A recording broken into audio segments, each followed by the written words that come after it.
এই যে শুনেন, আপনারা তো পড়াশোনা নিঃসন্দেহে করছেন এবং পড়াশোনার ফাঁকাফাঁকি মাঝে মাঝে নানান টপিক নিয়ে আমরা কথা বলি। আজকে একটা টপিক নিয়ে কথা বলবো। সেই টপিকের নামটা হলো, এই যে আমরা সবাই দেখবেন সবসময় জাজমেন্টাল, অন্যকে নিয়ে সঙ্গে সঙ্গে জাজমেন্ট করে বসি, সঙ্গে সঙ্গে মন্তব্য করে বসি। এই যে মন্তব্য করাটা, সঙ্গে সঙ্গে করাটা, এটা যে কতটা অন্যায় এবং ভুল। ঠিক আছে, আমরা একটা মানুষের মধ্যে ভালো সাইড আছে, খারাপ সাইড আছে, হ্যাঁ, সব সাইড আছে। তো এখন যখন দেখলাম ভালো সাইড, সঙ্গে সঙ্গে লোকটাকে বলে ফেললাম আর এই লোকটা জানতো ফেরেস্তা। খারাপ সাইড থাকলে সঙ্গে সঙ্গে বলে ফেলতেছি একদম শয়তান। যে মন্তব্যই করি না কেন, সেই মন্তব্যটা আসলে সঠিক না, কারণ আমরা তাকে তো পুরোটা বুঝে উঠতে পারছি না।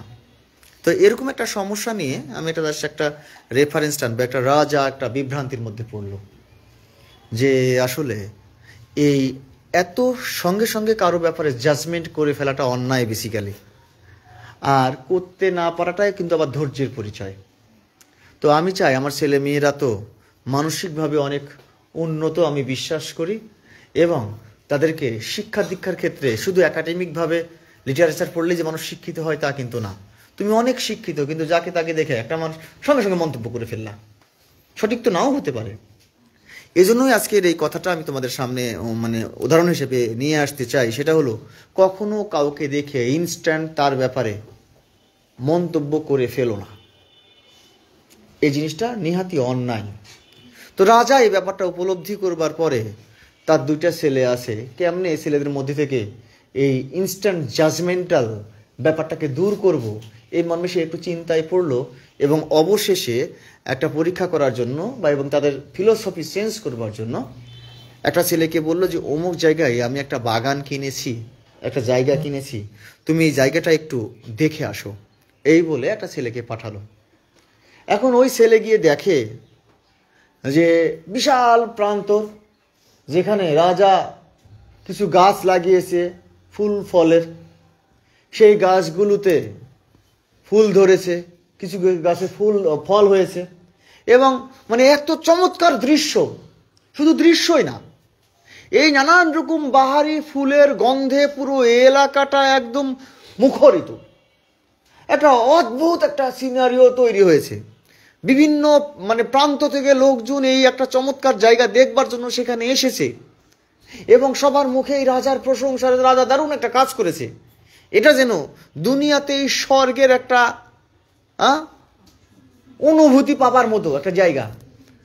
ছেলেটা বাসায় এসে এতটাই প্রফুল্ল, এতটাই খুশি, বাবা ইউ আর গ্রেট, তুমি একটা অসাধারণ কাজ করেছো, প্রত্যেকটা মানুষ তোমার দারুণভাবে প্রশংসা করছে, এবং আমি গিয়েও এত আমার ভালো লেগেছে। আমার জীবন দশায় তোমাকে যদি কোনো কাজে আমি গ্র্যাটিফিকেশন দিই এবং আমি বলি যে তোমার এই কাজটা চমৎকার, তাহলে আমি নিঃসন্দেহে বলবো যে তুমি এই কাজের জন্য আমার কাছে এর মন্তব্যটা পাবা। রাজা মন্তব্য শুনে কোনো মন্তব্য না করে চুপ করে থাকলো।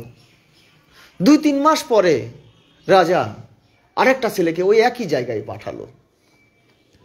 এবার দেখো 2-3 মাসের ব্যবধানে যে ঘটনা ঘটেছে, ফলগুলো পেকে গেছে, মানে ফুল থেকে ফল হয়েছে তা পেকে গেছে, পশু পাখি সেগুলো খেয়েছে, পেকে যাওয়া ফল মাটিতে পড়েছে, লোকজন হাঁটাহাঁটি করেছে, সেগুলো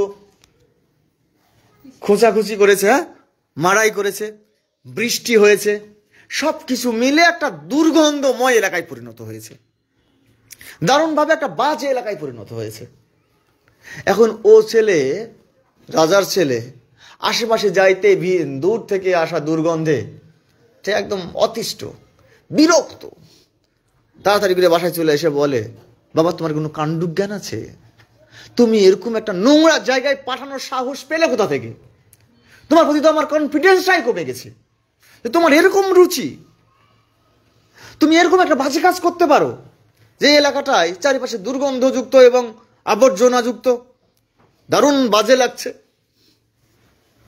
এবার রাজা দুই ছেলেকে একত্রিত করে বসলো বসবার পরে জিজ্ঞাসা করলো তুমি কোথায় গেছিলে অমুক জায়গায়, তুমি কোথায় গেছিলে অমুক জায়গায়। দুইজনের মন্তব্যকে এক জায়গায় করলো। দেখো একই জায়গায় তুমি একজন বলছো এরকম, তার কারণ ছিল সেই সময়টায় ফুলের সিজন ছিল, ফলের সিজন ছিল, ওটাকে তুমি চমৎকার বলছো। আবার ওই একই জায়গাকে তুমি এত নিকৃষ্ট এবং নোংরা বলছো, কারণটা হলো ওই ফলগুলো পেকে পড়ে গেছিল, আবর্জনাযুক্ত পরিবেশ তৈরি হয়েছিল, তার উপর বৃষ্টি হয়ে এই জিনিসগুলো হয়েছিল। তো বাবারা দেখো জায়গা কিন্তু একই, এই একই জায়গা সম্পর্কে একজন খুবই বাজে মন্তব্য করলে, একই জায়গা সম্পর্কে একজন খুব ভালো মন্তব্য করলে, এখান থেকে তোমরা কি শিখলে? ঠিক আছে, দুজনেই বলল আমাদের এরকম উচ্ছ্বাসিত মন্তব্য দেখানো ঠিক হয় নাই, শোনানো ঠিক হয় নাই। এবার রাজা বলল হ্যাঁ তোমরা সঠিক ধরেছ, প্রত্যেকটা মানুষের জীবনেও ঠিক একই রকম চমৎকার কিছু ভালো সাইড আছে, আবার এমনও হতে পারে ওই মানুষের কিছু নেগেটিভ সাইডও থাকতে পারে। সুতরাং ওই নেগেটিভ সাইড দেখার কারণে ওই মানুষকে একদমই অপরাধের কাঠগড়ায় দাঁড় করিয়ে তাকে একদম ভৎসনা করলে এটা যেমন অপরাধ, তেমনি তার একটা ভালো কথা শুনে তার ব্যাপারে উচ্ছ্বাসিত মন্তব্য করে একদম তাকে একদম নিখুঁত মানুষ হিসেবে ডেজিগনেশন দেওয়া, এই জিনিসটাও অন্যায়। সুতরাং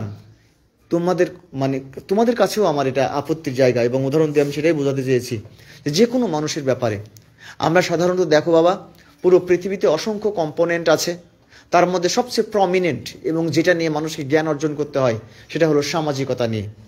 তোমার যদি এরকম ইনস্ট্যান্ট রিয়াকশান দেওয়ার মেন্টালিটি থাকে, হ্যাঁ ঠিক আছে, তাহলে তুমি দীর্ঘমেয়াদে বিভিন্ন মানুষের কাছে অসম্মানিত হওয়ার সম্ভাবনা তোমার থাকবে।